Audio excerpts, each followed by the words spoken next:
وقضى ربك ألا تعبدوا إلا إياه وبالوالدين إحسانا إما يبلغن عندك الكبر أحدهما أو كلاهما فلا تقل لهما أف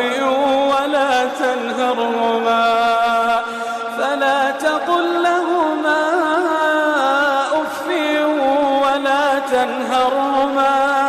وقل لهما قولا